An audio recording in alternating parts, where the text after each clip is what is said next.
Are you longing for some NFL football? Are you craving the latest updates on the latest off-season headlines? Do you want to indulge your football fix? If so, you've come to the right place.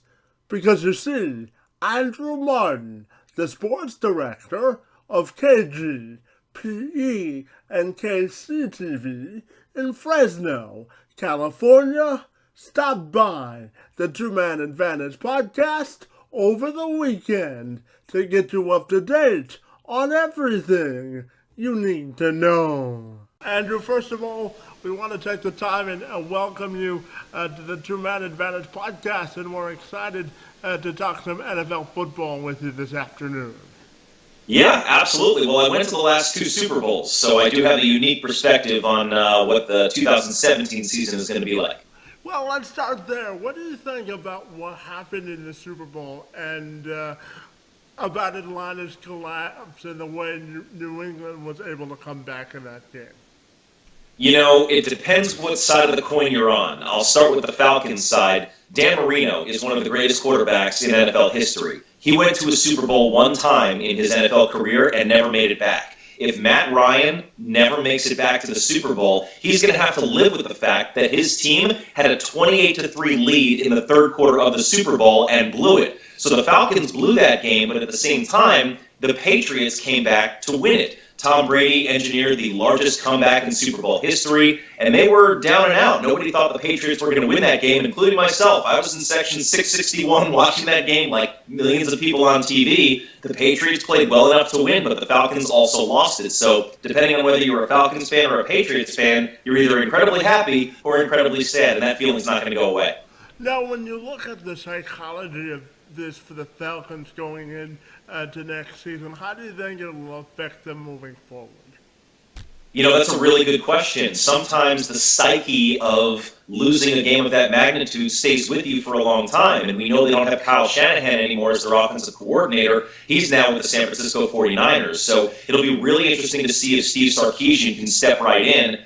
I know that they're passionate about what they do in Atlanta, and in the conference championship games, you know, the four quarterbacks who made it to the NFC and the AFC championship games, you had Tom Brady, Aaron Rodgers, Ben Roethlisberger, and Matt Ryan. Between those four quarterbacks, you had, I believe, 7 rings, right? 4 for Tom Brady at the time, 2 for Roethlisberger, 1 for Aaron Rodgers. Now you've got 8, but Matt Ryan still doesn't have one. So the Falcons are still a good team. I do think they will compete in the NFC. The Cowboys are going to be good again, and who knows who else is going to step up in that conference. But I still think right now the Patriots are the team to beat, even if Tom Brady's going to be a 40-year-old at quarterback. Now, I know you cover sports out on the West Coast, and now with 2 teams in LA, I'm curious to know whether you think that model of 2 teams in such a big market like LA is sustainable.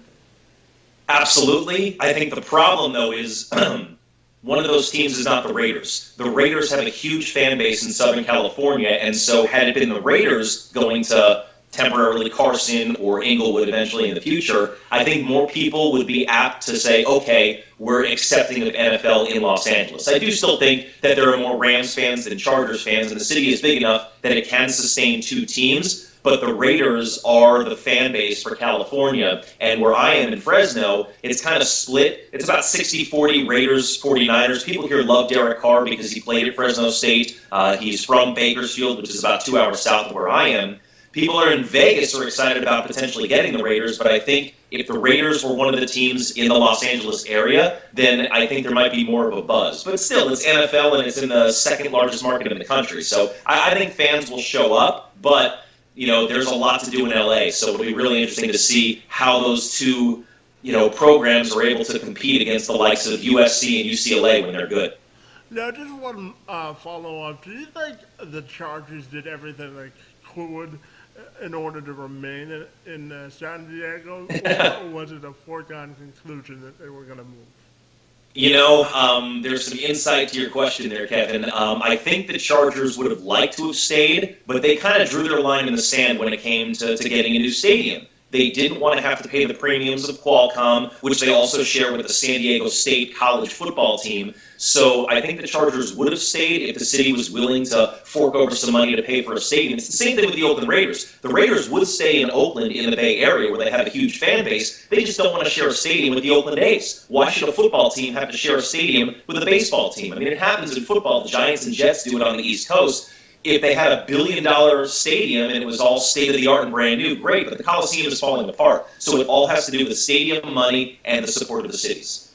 And when we look at the future of the Rams, I know that you're heavily involved in that, being out in the West Coast. They now have the youngest head coach in the league in Sean McVay.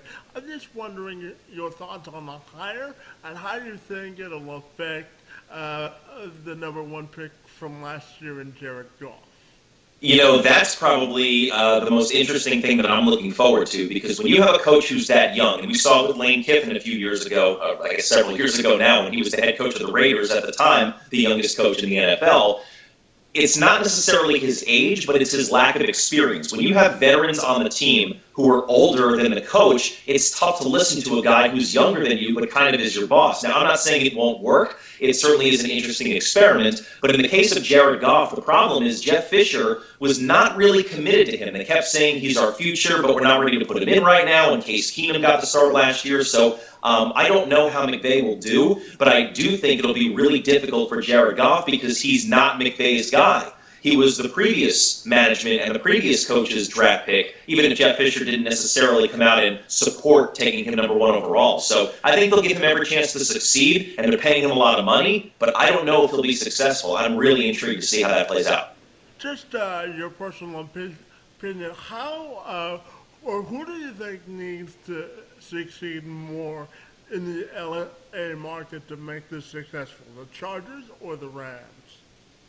Good question. I think they both have. I think they both have challenges. I would say the Rams probably have to succeed more, just because they need to prove that they're still LA's team. Because they used to be in LA, then they went to St. Louis, and now they're back. So if you want people to accept them back, you got to prove that you're going to put a winning product on the field. In the case of the Chargers, they've been in San Diego for 50-plus years. It's not that far from San Diego to L.A. Without traffic, you can make that drive in about an hour and 15, maybe an hour and 20 minutes. And so the question is, will Chargers fans make that drive? A lot of them are protesting the move. But in my opinion, I think the Rams have more to prove because they were not a California team for so long. When you look at the other California team, obviously the San Francisco 49ers have made a lot of changes, bringing in a first-time GM in John Lynch and a first-time head coach in Kyle Shanahan, and obviously the most important position on the field is quarterback, and Collin Kaepernick has opted out of his contract. I'm just wondering your thoughts on the overall landscape in San Francisco. You know, I'm an NFL fan. I grew up in New Jersey, so I'm a New York Giants fan. I know all about the San Francisco 49ers rivalry with the Giants, and obviously being in California for the last 8 years, I certainly follow that team as well as the Raiders and the Chargers, and now the Rams recently too. It's kind of a dumpster fire. The 49ers, a few years ago, I mean, I still think that had Jed York and Trent Baalke, made peace with Jim Harbaugh, that team would compete in the NFC every single year. They went to several conference championship games in a row. They were one catch from Michael Crabtree away from winning the Super Bowl, and Collin Kaepernick was the quarterback in that game. The problem is we don't know what their identity is anymore. Remember back in the 90s when you had the 49ers and the Cowboys, and they were the two heavyweights that would go back and forth? Then both teams kind of fell off for a while, but the Cowboys are now back on the rise with Dak Prescott and Ezekiel Elliott and that fantastic offensive line. Des Bryant, still one of the best receivers in the league. But in the 49ers case, with Kaepernick opting out, Kevin, you don't have a quarterback on the roster right now. How do you not have a quarterback on the roster? Like you said, rookie head coach, rookie GM, and now no quarterbacks. They have a lot of work to do. I just hope that the fan base and the ownership is going to be patient, because they gave 6-year contracts, I believe, to both Shanahan and John Lynch. But fans want to win right now, and you know that you're going to bring in revenue when you can generate ticket sales. And what's going to generate ticket sales? A winning product on the field. So they got some work to do. They really do. Now, when you look at the 49ers' decision to bring in a first-time GM, I liken it back to when the Lions brought in Matt Millen, who has a steep learning curve now because he's never done that. So I'm just wondering your thoughts on the appointment of Lynch as the decision maker in San Francisco. I don't have a problem with the hire. I'm just not convinced that it necessarily will work. And obviously, I could be proven wrong. A lot of people could be proven wrong. The problem is when you bring in somebody with no experience, you don't know what to expect. It's similar to John Elway taking over, with the Denver Broncos, or even Michael Jordan going into the ownership box with I think he started in Washington and then with Charlotte. Because just because you were great on the field and just because you have those relationships doesn't necessarily mean that you can do the day-to-day operations. John Lynch was great in the broadcast booth after his stint as a player, but right now he's in a situation where he can't be the players' friends. He can't go in that locker room and be buddy-buddy with guys that he's going to have to cut. When you bring in 90 guys and then have to chop that to the 53-man roster, it can be difficult if there's guys that you know and guys that you've played with or guys whose kids you know. So I definitely think he has football knowledge, but it's different being in the owner's box than it is to being on the field. So, again, I'm as intrigued as anybody to see if this experiment is going to work. In the same case with Kyle Shanahan, he has a great mind for the game. Obviously, Matt Ryan had a fantastic season, and the Falcons went to the Super Bowl, with him as the engineer behind that offense. But just because you're Mike Shanahan's kid doesn't mean that you will also be a head coach. So there are a lot of storylines to look forward to with the 49ers this year. The highest upside team in California is obviously the Raiders, and new offensive coordinator Todd Downing for the Raiders said that Derick Carr was going to have more control over what they do offensively. What do you think that meant, and how do you think Derick will perform under a new offensive coordinator and coming back from an injury? Well, that's a very loaded question there, but they're all really good points. The thing with Derick Carr is he is an incredible human being. He's a good guy, out of the pads, which turns him into an even better teammate because so many players, we hear the cliches all the time. They say, you got to tip your hat to the other team if they win, or I'm just playing for my teammates. And they try and say the right things, but in Derick's case, he legitimately is that way off the field. And we saw it. I covered him when he was at Fresno State. I've been to, I was even at one of his high school games when he was a senior at Bakersfield Christian High School. The guy he's generous with his time. He's generous with his money. He donates to causes, and he realizes that he's using his platform to better his life, his family, his teammates, and all those people around him. He's the type of guy who will sign every autograph and take every photo, and donate money to good causes. On the field, we were always told, Kevin, from the time that he got to Fresno State, we were always told that he was more advanced at that age than David Carr was, his brother. And David was the number 1 overall pick of the Houston Texans back in 2002. So in Derick Carr's case, when he first got to the Oakland Raiders, there were growing pains. 2014, they started 0-10, but look at what that team has turned into. They built through the draft between him and Khalil Mack and Amari Cooper. The team, won 12 games this past year, ended a lengthy playoff drought, and had Derick Carr not gotten hurt in that game on Christmas Eve, who knows if they would advance past that first round in the playoffs. I think they're poised for a really good season. I think maybe not necessarily this year, but maybe next year they will legitimately compete with the Patriots, unless, of course, they get Adrian Peterson at running back, and behind that offensive line, that would be a formidable combination. But Derick Carr is the real deal, and I think between Musgrave and Todd Downing last year, there really isn't that much of a drop-off because they trust Derick Carr to be able to make those decisions and those plays. He had, 7 fourth-quarter comebacks last year? The guy can play, and he's only in his mid-20s. And just give me your pulse on whether you think the Raiders have a legitimate shot to stay at Oakland, or do you think they'll eventually bolt for Las Vegas? My gut says eventually they will go to Las Vegas just because I think the NFL is intrigued about the prospect of having a team there. The Golden Knights kind of knocked down the barrier in the NHL of having a professional team in Vegas. You'd always just had UNLV NASCAR races, and then you would have some summer league basketball. But I think the 4 main sports are kind of at the point where they're not worried about gambling anymore, and it's intriguing to have an NFL team there when you have so many visitors. So my gut says the Raiders will be in Las Vegas. There is some red tape to get through, but I think there are enough people that want to see that happen that it will happen. And the thing about the Raiders, we were talking about it before, is they have such a huge fan base in LA, it's actually closer for LA Raiders fans to go see the Raiders in Vegas than it would be to go to Northern California, whether you drive or fly. It's only, I think, about 3.5 or 4 hours from LA to Vegas. So fans can actually go see the Raiders play more often in Southern California if they were to choose to do so. Now, from Adrian Peterson's future to the future of Jay Cutler, there's certainly many off-season storylines. I'm wondering, what's the most intriguing for you, and which one will you be most watching when the free agency starts on March the 9th? Right. I think the Jay Cutler storyline is interesting. I do think that a team will pick him up, whether it's Chicago or another team. The storyline I would say I'm probably watching the most is Tony Romo, because he still thinks that he has several years left in the tank. Maybe he does, maybe he doesn't. He's not Dallas Cowboys, the quarterback of the Dallas Cowboys anymore. That's Dak Prescott's team.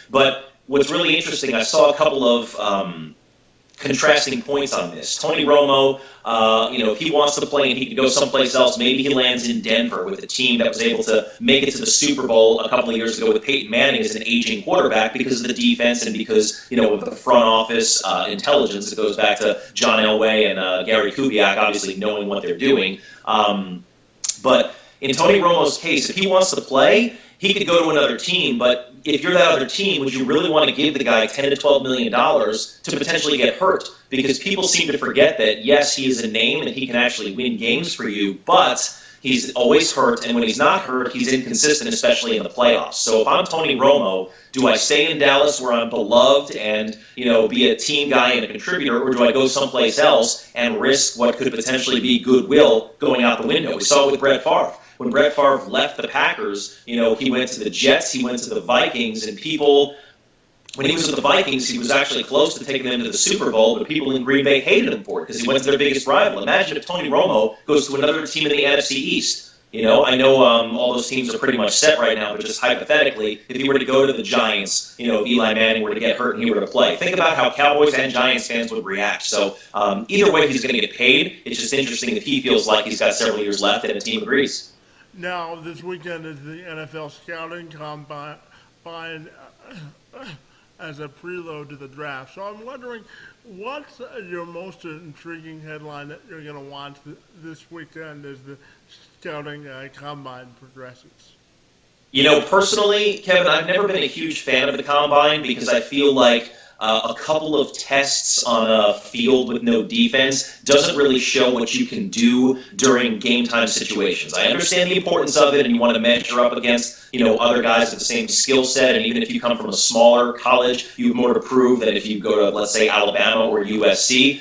Today, for example, there was a guy who ran a 4.22 at the Combine, which is fantastic. He broke the record by Chris Johnson, I believe, is the one who said it, and that's terrific, but just because you run fast with stopwatches doesn't mean that you're not going to fumble the ball when you're on the field and somebody tries to punch it out. So for me, the Combine has always been secondary to game tape. I feel like if somebody can prove it on the field, then he deserves a shot. And, we see those success stories all the time. Tony Romo is one as well. You don't have to necessarily go to a major college. You could go undrafted. You could go to a D2 school. Carson Wentz went to North Dakota State, and he was the number 2 overall pick last year.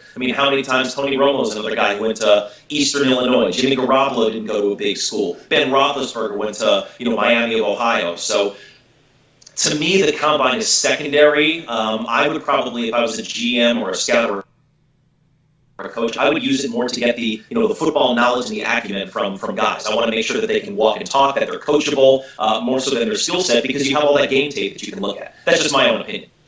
Very well. My final question for you has to do with the overall offseason as a whole, whether it's a new head coach in a new situation or a player that might be on the move.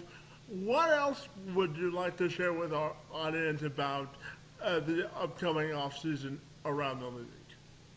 With a specific team or just in general? Just in general.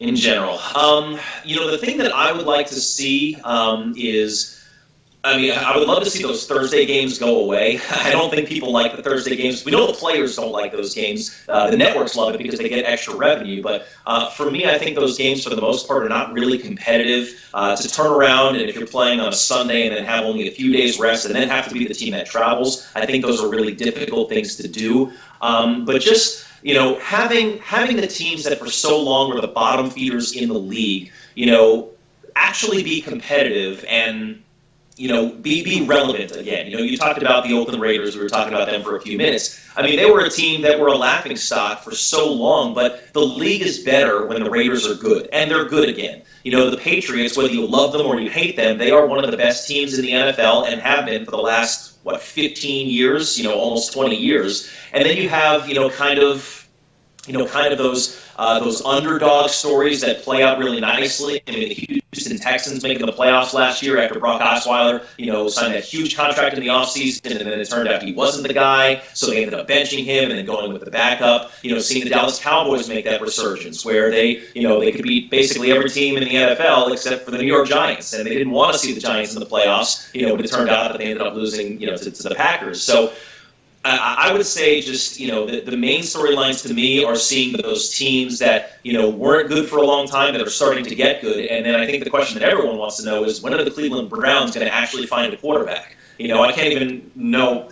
I see the statistic all the time, Kevin, but trying to remember how many quarterbacks they've had since 1999 it's laughable and it's ridiculous. So hopefully the Browns are able to win more than one game in a season, but they're still looking for another quarterback. Cody Kessler's not the guy, RG3's not the guy, Josh McCown's not the guy. Do they draft somebody? Do they bring in somebody? Jimmy Garoppolo is being talked about. So these are all interesting storylines, and I think, the rest of the combine, the draft, free agency, and then once minicamps get here, these things will start to take shape. Fantastic, Andrew. We want to thank you for your time and for your insight on the Two-Man Advantage podcast this afternoon. It was a lot of fun, buddy. Yeah, you bet, man. Anytime.